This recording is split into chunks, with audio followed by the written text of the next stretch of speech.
إلى يوم الدين أما بعد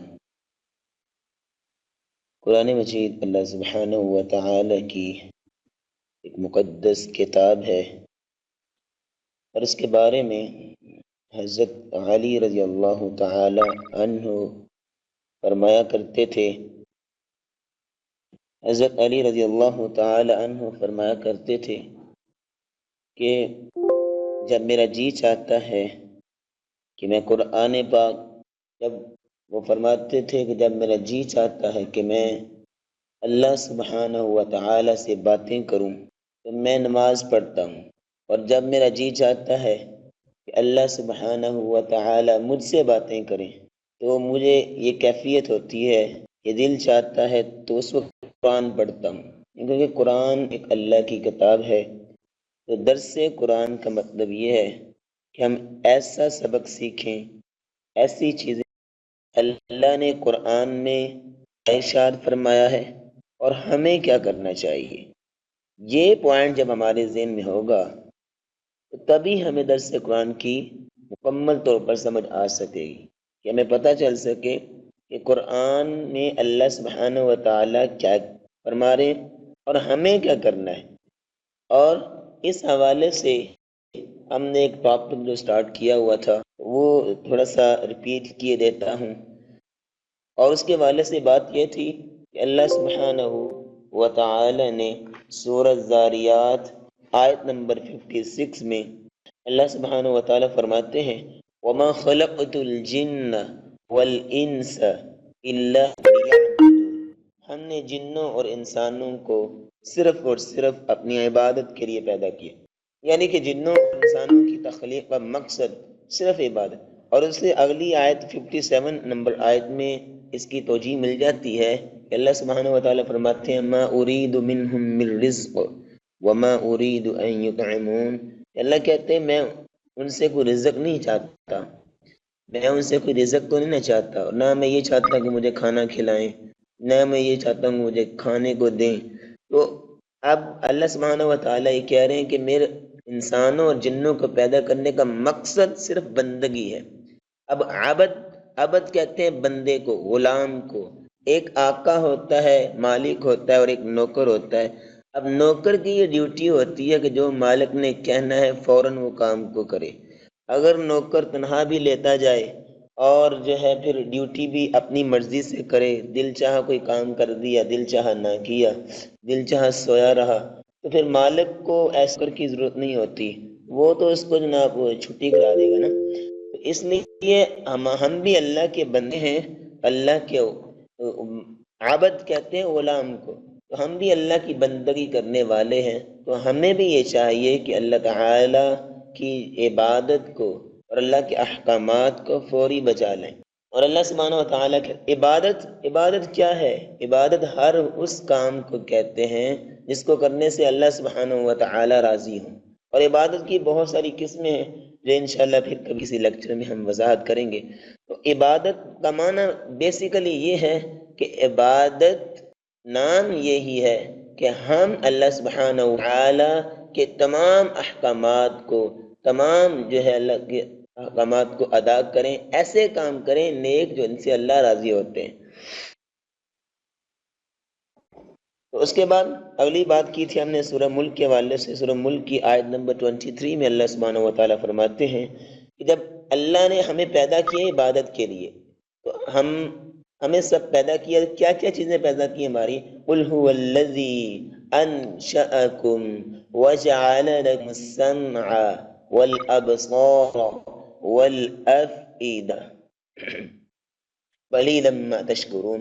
اللہ کہتے ہیں میں نے تم کو پیدا کیا، انشأکم، یہاں انشأ لفظ بولا جا رہا ہے اور اس میں پوری باڈی کاؤنٹ ہو رہی ہے انسان کی، پھر اس کے بعد تخصیص آ گئی نا ایک ایک عضو کی، ایسے وَجَعَلَ لَكُمُ السَّمْعَ، کان بنائے، وَالْأَبْصَارَ، آنکھیں بنائی، وَالْأَفْئِدَةَ، اور دل بنائے۔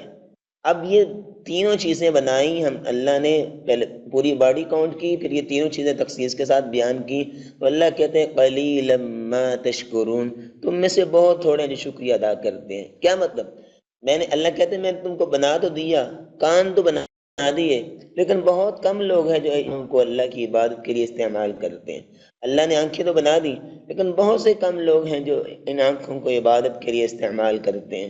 اللہ نے دل تو بنا دیا، لیکن بہت کم لوگ ہیں جو اس دل کو جو ہے وہ اللہ کی عبادت کے لیے استعمال کرتے ہیں۔ تو اس آیت سے ہمیں کیا فائدہ ہو رہا ہے؟ اس آیت سے ہمیں یہ فائدہ ہو رہا ہے کہ ہم یہ بات سیکھنے کی کوشش کریں، اس بات کو ذہن نشین کرنے کی کوشش کریں کہ یہ تینوں چیزیں، آنکھ، کان، دل اور باقی جو پورا ہمارا جسم ہے، ہم اس کو کس طرح عبادت کے طور پہ استعمال کرتے ہیں۔ اللہ نے کہہ دیا تم میں سے بہت تھوڑے لوگ ہیں جو شکریہ ادا کرتے ہیں، تو ہم کس طرح کانوں کے ذریعے اللہ کا شکریہ ادا کریں، آنکھوں کے ذریعے اللہ کا شکریہ ادا کریں، کیونکہ ایک نعمت ہے اور اس کے بارے میں پوچھا جائے گا۔ آپ 30ویں پارے میں سورۃ التکاثر ہے، اس میں اگر اللہ سبحانہ و تعالی فرماتے ہیں، سورۃ التکاثر کی آخری آیت ہے، اس میں اللہ فرماتے ہیں ثم لتسألن یومئذ النعیم۔ کیا مطلب؟ کہ اللہ کہتے ہیں قیامت کے دن تم سے ہر نعمت کے بارے میں پوچھا جائے گا، ہر نعمت کے بارے میں، کہ تم نے اس کو کہاں کہاں استعمال کیا۔ جوانی ہے، دولت ہے، اور یہ زندگی ساری کی ساری ہے۔ اب جس کی عمر ابھی 20 سال ہو گئی ہے، اب 20 سال وہ مر جائے گا، یہ 40 سال ہو گئی ہے، 40 سال کے بعد وہ دنیا سے چلا جاتا ہے، تو اس سے پوچھا جائے گا نا کہ تم نے 40 سال تم کو زندگی دی، بتا تم نے کہاں کہاں صرف کی، کیا کیا کیا ہے، دین کے لیے کیا کرتا رہا، اپنے لیے کیا کیا، والدین کے لیے کیا کیا، کتنا علم سیکھا، کتنا، سب کچھ پوچھا جائے گا نا بسم اللہ۔ تو یہ سارا حساب دینا وہاں پہ بہت مشکل ہوگا، تو ہمیں وہاں اس کو حساب کو اپنے اندر خود کو اس حساب کے لیے پریپیئر کرنے کے لیے ہمیں کیا کرنا چاہیے کہ اپنی زندگی کو کم از کم عبادت کے لیے استعمال ضرور کریں۔ اگر ہم ایسے کام کریں گے، اب دیکھیں یہاں پہ میں ایک بات تھوڑی سی اضافے کے طور پر کرنا چاہوں گا، وہ یہی ہے کہ جب ہم آج لوگ بندگی کرتے ہیں، اللہ کی غلامی کرتے ہیں، اللہ کی عبادت کرتے ہیں، تو صرف مسجد تک، یعنی مسجد میں آئے، نماز پڑھی، اللہ کی مرضی کے مطابق نماز پڑھی، اور پھر گھر گئے، اور پھر جب گھر گئے نا، جا کے ٹوپی اتاری اور وہ دنیا والا لباس اور دنیا والے طور طریقے، اور اس میں اللہ کی مرضی بھول گیا، اللہ کو بھول گیا، بس جو دل میں آیا وہ کیا۔ لیکن یہ بات نہیں ہے۔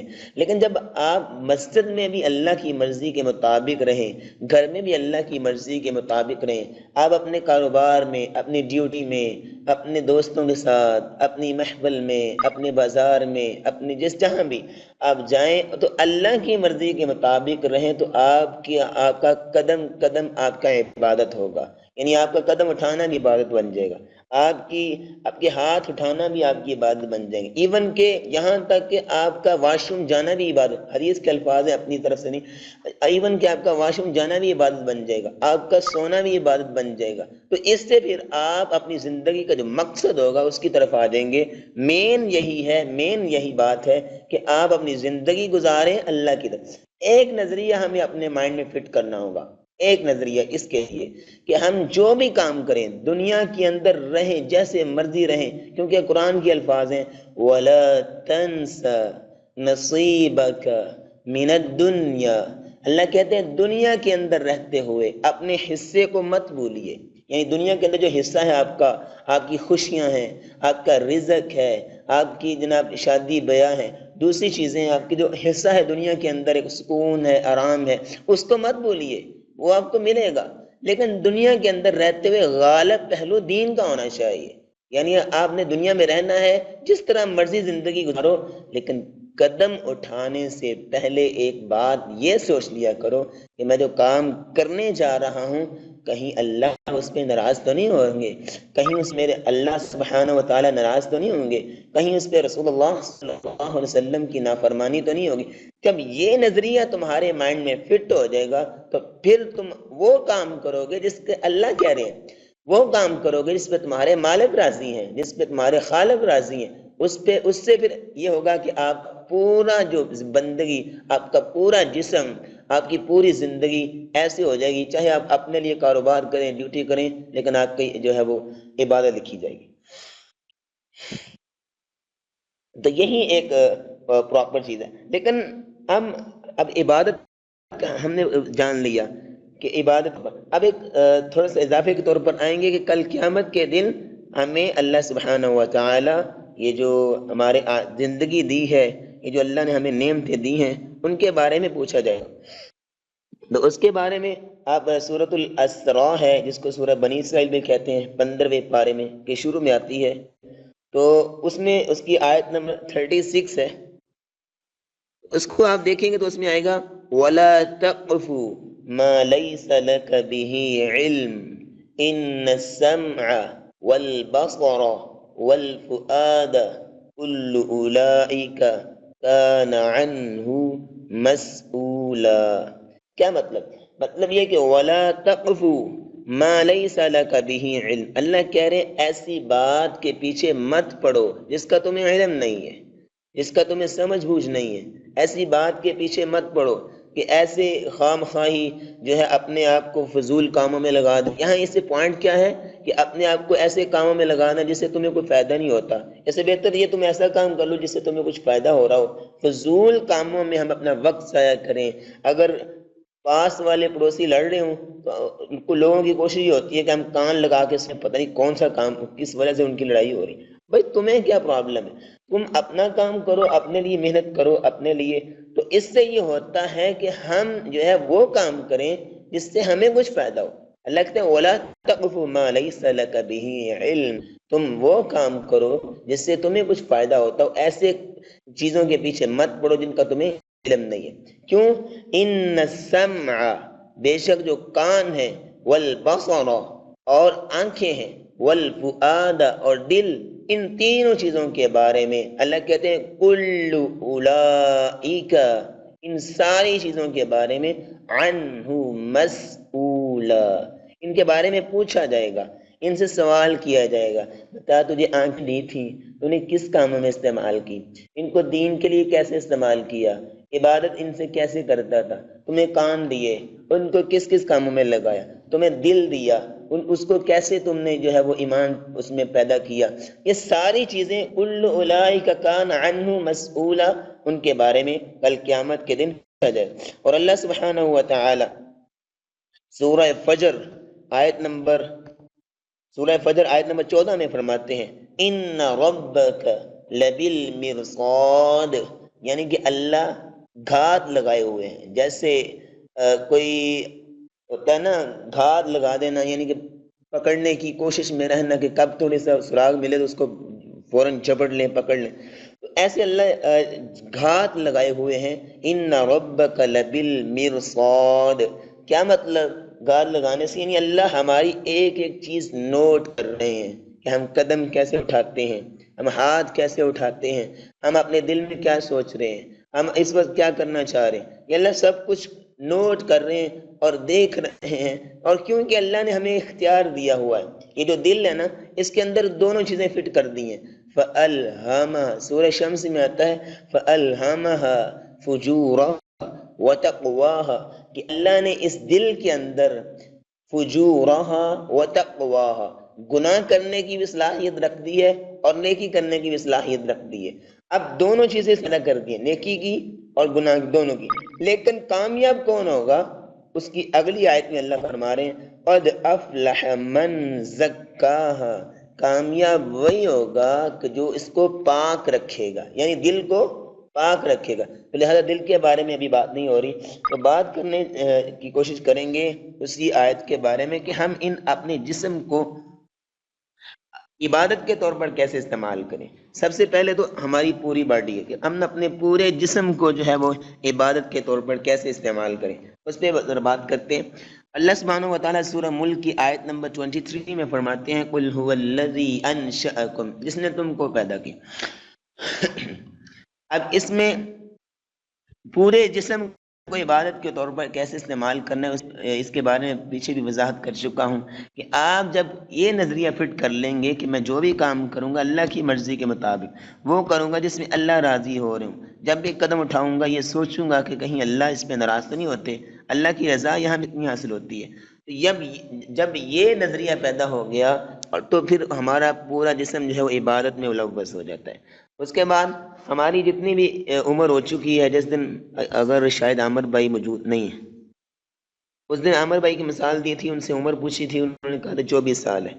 تو اس دن ہم نے بات کی تھی، اگر 24 سال کسی کی عمر ہو چکی ہے یا 20 سال ہو گئی ہے، اب جس کی 20 سال ہو گئی ہے تو وہ اس بات کا اب پختہ ارادہ کر لے کہ میری اب 20 سال عمر ہو گئی ہے، تو اب یہ 20 سال عمر میں نے اپنے لیے گزاری ہے، میں نے اپنے لیے عیاشی کی، آرام کیا، سکون کیا، اپنے لیے کھایا پیا، جیسے بھی بات ہو رہی تھی اگر کسی کی عمر 20 سال ہے، جیسے فہیم بھائی نے بتایا میری 25 سال ہے اور کچھ اوپر ہے، تو اگر کسی کی عمر 25 سال ہے تو اس کو یہ کرنا چاہیے کہ اگر اس کی پچھلی عمر کتنی بھی گزر گئی ہے، وہ اس کی اپنی جو ہے وہ چیزوں میں گزری، اپنے لیے جو ہے جو کیا، لیکن آج اس کو ارادہ کرنا ہے فہیم بھائی، آج آپ کو اور ہمیں سب کو، جس کسی کی جتنی بھی ہو چکی ہے، آج ہمیں ارادہ کرنا ہے کہ آج سے ہم وہ کام کریں گے کہ میری اب جتنی بھی عمر رہ گئی ہے، چاہے ایک دن ہے، 2 دن ہے، 3 دن ہے، جتنی بھی ہے پتہ تو نہیں ہے، لیکن بس ارادہ کر لیں کہ آج سے میں نے جتنی عمر رہ گئی ہے میں آج اللہ کے لیے، یعنی کہ میں جتنی باقی رہ گئی ہے اب میں اللہ کے لیے گزاروں گا، اس لیے جتنی بھی تھی میں نے اپنے لیے گزاری ہے، اپنے لیے جو کیا، لیکن آج سے ارادہ ہے کہ جتنی بھی رہ گئی ہے وہ ارادہ وہ اللہ کے لیے انشاءاللہ۔ تو بات ہو رہی تھی کہ ارادہ کرنے کی بات ہے، تو اب ہم نے یہ ارادہ کرنا ہے کہ اب جتنی بھی باقی عمر رہ گئی ہے وہ اب اللہ کے لیے، اب جب ہمارا یہ ارادہ ہوگی تو پھر ہمیں اب وہی کام کرنا ہوگا جو اللہ نے کہا ہے، ڈیوٹی اسی انداز سے کرنی ہوگی جس انداز سے اللہ نے کہا ہے، ہمیں گھر میں رزق لانا، گھر والوں کو پالنا، ان کے لیے رزق روٹی وغیرہ سب کچھ تو اسی انداز سے کرنا ہوگا جس انداز سے اللہ نے کہا ہے، ہمیں اپنی صبح کا آغاز اسی انداز سے کرنا ہوگا جس انداز سے اللہ نے کہا ہے، تنہائی میں جب ہم بیٹھے ہوں بند کمرے میں اکیلے ہی، تو اس موقع پر شیطان کی نہیں ماننی، بلکہ اس موقع پر اسی انداز سے رہنا ہے جس انداز سے اللہ نے کہا ہوا ہے۔ تو اب یہ سیکھنے کی ضرورت ہے آگے کہ اللہ نے کیا کہا ہے، گھر سے نکلنے وقت اللہ نے کیا کہا ہے، ڈیوٹی کرتے وقت اللہ نے کیا کہا ہے، اب تنہائی میں بیٹھتے وقت اللہ نے کیا، اب وہ تعلیمات سیکھنے کی اب باقی رہ گئی ہے، اب تعلیمات سیکھتے جائیں، اس پہ عمل کرتے جائیں، آپ کی پوری زندگی عبادت میں صرف ہو جائے گی، اس سے ہم اپنی پوری زندگی کو عبادت میں صرف کر سکتے ہیں۔ اس کے بعد آگے اللہ کہتے ہیں قُلْ هُوَ الَّذِي أَنشَأَكُمْ وَجَعَلَ لَكُمُ السَّمْعَ، اللہ نے ہمارے کان بنائے، اب کان کو عبادت کے طور پر کیسے استعمال کریں گے، اب کان کو کیسے عبادت کے طور پر استعمال کریں، لیکن یاد رکھیے جب ہم ان کانوں کو، ان آنکھوں کو، اس دل کو جو عبادت کے طور پر استعمال نہیں کریں گے بلکہ فضول کاموں میں لگائیں گے، تو یہ یاد رکھ، یہ نہیں ہوگا کہ ہم کر لیے تو یہ کان کچھ نہیں کہہ رہے، ہم آنکھوں کو غلط استعمال کر لیں یہ آنکھیں میں کچھ نہیں کہیں گی، بلکہ کل قیامت کو دن سورہ یاسین میں آتا ہے، اللہ سبحانہ و تعالی فرماتے ہیں کہ قیامت کے دن زبان پہ تالا لگ جائے گا، زبان پہ تالا لگ جائے گا، زبان نہیں بول سکے گی، آپ لوگ جانتے ہوں گے، میں ذرا یاد دہانی کرا دوں، زبان نہیں بولے گی، زبان جو ہے وہ جھوٹ بھی بول سکتی ہے نا، تو زبان بند ہو جائے گی، تو اللہ کہتے ہیں الیوم نختم علی افواہہم وتکلمنا ایدیہم وتشہد ارجلہم بما کانوا یکسبون، اللہ کہتے ہیں کہ ان کے نختم علی افواہہم، ان کے منہ پر مہر لگ جائے گی، منہ نہیں بول سکے گا، زبان نہیں بول سکے گی، اللہ کہتے ہیں وَتُكَلِّمُنَا أَيْدِيهِمْ، ہم ان کے ہاتھوں سے باتیں کریں گے، ہاتھ سے پوچھیں گے بتاؤ یہ تمہارے ذریعے کیا کیا کرتا تھا، کیا کیا گناہ کیے اس نے، وَتُكَلِّمُنَا أَيْدِيهِمْ وَتَشْهَدُ أَرْجُلُهُمْ بِمَا كَانُوا يَكْسِبُونَ، اور یہ جو اللہ پاؤں سے، اللہ کہتے ہیں کہ ان کے پاؤں پھر گواہی دیں گے کہ ان پاؤں کی طرف کے ساتھ کیسے کیسے کدھر کدھر چل کے جایا کرتے تھے اور کیا کیا ناجائز طرف اور گناہ کی طرف جایا کرتے تھے، یہ پاؤں پھر گواہی دیں گے، تو یہ بات نہیں کہ ہم اپنے اعضاء کو جس طرح مرضی استعمال کرتے رہیں تو یہ کچھ نہیں بولیں گے، کل قیامت کو یہ ساری گواہی دیں گے۔ اس کے بعد سوچنے کی ضرورت یہ ہے کہ ہم اپنے کانوں کو عبادت کے طور پر کیسے استعمال کریں، اب کانوں کے عبادت کے طور پر استعمال کرنے کے 3 طریقے ہیں، اگر ہم اس بات سے بچنا چاہتے ہیں کہ قیامت کے دن یہ کان ہمارے حق میں گواہی دیں نہ کہ ہمارے خلاف، تو یہ اگر ہمارے حق میں گواہی دیں تو اس کے لیے ہمیں 3 باتوں کو ملحوظ خاطر رکھنا ہوگا۔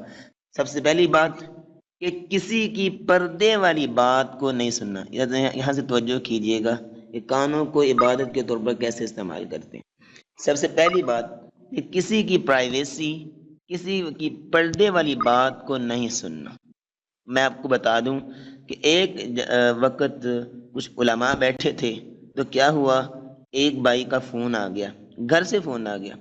اب وہ فون سننے لگے تو فون سے آواز آ رہی ہے، اس کی وائف کی آ رہی ہوگی، بیٹی کی آ رہی ہوگی، تو آواز آ رہی ہے. لیکن دوسروں نے کیا کیا، تھوڑا سا اپنی چیئر گھمائی اور تھوڑے پیچھے ہو گئے. کیا مطلب؟ وہ سننا نہیں چاہتے تھے ان کے. مطلب یہ کہ کسی کی پردے والی باتوں سے نہیں سننی. اگر محلے میں ساتھ کسی سے لڑائی ہو گئی ہے تو یہ تڑپ نہیں رکھنی چاہیے میں سنوں کس وجہ سے لڑ رہے ہیں. بھائی تجھے کیا پرابلم ہے، ان کی اپنا گھریلو معاملہ. کسی کی پردے والی بات جو ہے، کسی کی پرائیویسی، وہ اپنے کانوں کے ذریعے نہیں سننی. پہلی بات کو اس سے یہ مزہ تو آتا ہے کہ شیطان جو ہے اپنے کاموں میں مزہ دلواتا ہے. شیطانی کاموں میں، گناہ میں مزہ آتا ہے، اس لیے آتا ہے کہ وہ شیطان لذت دلواتا ہے. دوسری بات کانوں کے حوالے سے کہ آپ نے ان کانوں کے ذریعے جو ہے میوزک نہیں سننا. میوزک نہیں سننا. آپ نے کیا مطلب؟ آج لوگ کہہ دیتے ہیں نا میوزک جو ہے وہ موسیقی روح کی غذا ہے. کہتے ہیں نا کچھ لوگ، آپ نے کمنٹ سنے ہوں گے. میں نے ایک دو دفعہ پڑھا ہے کسی کا کمنٹ کہ آپ کہتے ہیں موسیقی روح کی غذا ہے. یاد رکھیے ان کے اس کمنٹ کے حوالے سے میں یہ گزارش پیش کرنا چاہوں گا کہ وہ موسیقی روح کی غذا نہیں ہو سکتی. وہ کیسے؟ کہ روح جو ہے اللہ تعالیٰ نے پیدا کی، اللہ نے پیدا کی، اور اس کی غذا بھی اللہ ہی نے پیدا کی ہے، وہ قرآن مجید ہے. اب قرآن سننے سے جو قرآن کو لذت ہوتی ہے، الا بذکر اللہ تطمئن القلوب، کہ ذکر سے ہی دل کو اطمینان ملتا ہے، سکون ملتا ہے. ایک ایکسپیریمنٹ کے حوالے سے بھی میں نے لائیو جذبہ میں ایک دن بات کی تھی کہ ایکسپیریمنٹ یہ کریں کہ آپ وضو کریں اور اپنی مسلح پہ بیٹھیں جیسے بھی قبلہ رخ ہو کر، اور صرف آپ استغفار شروع کر لیں، استغفر اللہ، یا کوئی اور ذکر شروع کر لیں. جب آپ 20 دفعہ پڑھ جائیں گے نا توجہ کے ساتھ، تو 20 کے بعد، بلکہ 20 سے پہلے یا 20 کے تھوڑا سا بعد، جب آپ پڑھ لیں گے کاؤنٹ کرتے کرتے، جب 20-21 پہ پہنچیں گے تو آپ کے اس وقت دل میں ایک تبدیلی آئے گی. پہلے آپ کی کیفیت کچھ اور ہوگی، پھر بعد میں تھوڑا سا سکون سے مسکون ہونے لگے. تو وہ غذا ہوتی ہے روح کی، وہ اصل میں وہ غذا ہوتی ہے. تو موسیقی روح کی غذا نہیں ہے. ان کانوں کے ذریعے جتنی آپ موسیقی سنیں گے، ٹھیک ہے، اتنے ہی آپ جو ہے اس سے یہ ہوگا کہ آپ، بلکہ موسیقی کی جگہ پہ آپ قرآن سنیں. آپ آج ارادہ کریں، آج آپ جان بوجھ کریں، یار میرے کانوں نے نا کتنی دیر ہو گئی ہے، میرے کانوں نے عبادت نہیں کی، آج لاؤ جی یہ لگا دو، آج سیڑھی لگا دو، فلانے کا نہیں بس. تو جان بوجھ کے ہم اپنے کانوں کی عبادت میں صرف کریں. اگر صرف کریں، ان کانوں کے متعلق پوچھا جائے گا کہ تمہیں کان دیے تھے تو کتنی عبادت کی ان کے ذریعے. تو اس لیے اس کو جتنا ہو سکے قرآن سنیں، درس سنیں، اچھی اچھی باتیں سنیں، تاکہ یہ کان جتنی عبادت کے طور پر استعمال ہوں گے کل کوئی آپ کے حق میں گواہی دیں گے. اس کے بعد کانوں کے حوالے سے تیسری بات یہ ہے کہ کسی کی انسلٹ ہوتے ہوئے نہیں سننا. یعنی اگر آپ کے سامنے کوئی کسی کی انسلٹ کر رہا ہے یا غیبت کر رہا ہے تو آپ اسے کہہ دیں کہ بھائی اگر آپ اس کی تعریف نہیں کر سکتے تو معذرتاً میں گزارش کرنا چاہوں گا کہ میں اس کی انسلٹ بھی نہیں سننا چاہتا. تو کسی کی غیبت کرنا جیسے گناہ ہے، اسی طرح سننا بھی نہیں چاہیے، سننا سے بھی پرہیز کرنا ہے. اگر کوئی آپ کے سامنے جو ہے وہ کسی کی غیبت کرتا ہے، کسی کی انسلٹ کرتا ہے یا کسی کو ہرٹ کرنے کی کوشش کرتا ہے، آپ اس کا ڈیفنس کر دو. جو سب سے مسلمان کے لیے سب سے اچھی، اور رسول اللہ صلی اللہ علیہ وسلم نے جب سے سب سے خوب بات پسند کی ہے مسلمان کے عمل کے حوالے سے، وہ یہ ہے کہ وہ اپنے بھائی کا اس کی غیر موجودگی میں دفاع کرے. اگر اس کا بھائی موجود نہیں ہے، اس کے خلاف تھوڑی سی بات ہو رہی ہے تو تھوڑا اس کا دفاع کر دے. بھائی آپ نہ کریں، ذرا وہ موجود نہیں ہے، وہ برا لگے گا اس کو، اچھی بات نہیں ہے. تو اگر جب آپ یہ اپنی زندگی میں لائیں گے تو اس سے پھر تو یہ 3 باتیں جو ہے وہ سیکھی ہم نے کانوں کی عبادت کے حوالے سے. پہلی بات یہ سیکھی کہ کسی کے پردے والی بات کو نہیں سننا، آپ نے کسی کی پرائیویسی والی بات کو اپنے سننے سے گریز کرنا ہے.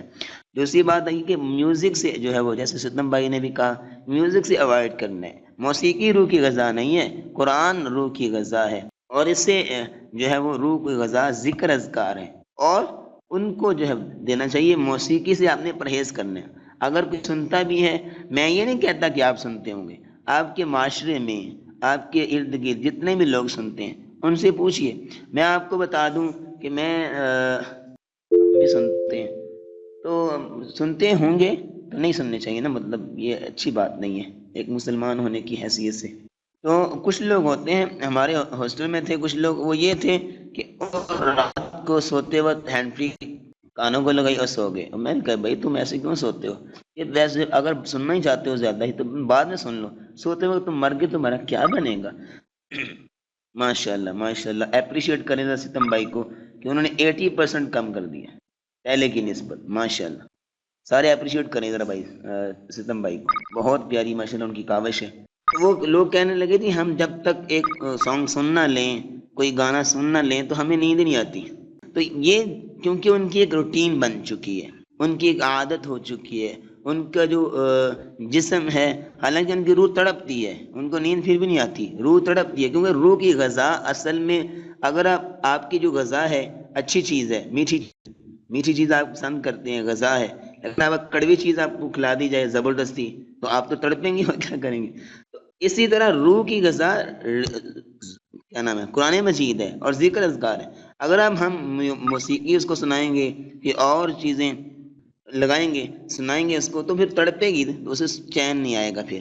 تو اس سے یہ ہوگا اب موسیقی سے پرہیز کریں، میوزک سے پرہیز کریں. اس کے حوالے سے ایک حدیث سنانا چاہوں گا. ایک دفعہ حضرت عبداللہ بن عمر رضی اللہ تعالی عنہ جا رہے تھے کہ راستے میں ان کے کانوں میں بانسری کی آواز آئی. بانسری کی آواز آئی تو انہوں نے کیا کیا، کانوں میں آواز پڑتے ہی فوراً انگلیاں دے لی، اپنے کانوں میں انگلیاں دے لی. تو اب کسی پوچھنے والے نے پوچھا یہ کیا؟ انہوں نے کہا جی میں نے رسول اللہ صلی اللہ علیہ وسلم کو ایسا کرتے ہوئے دیکھا تھا.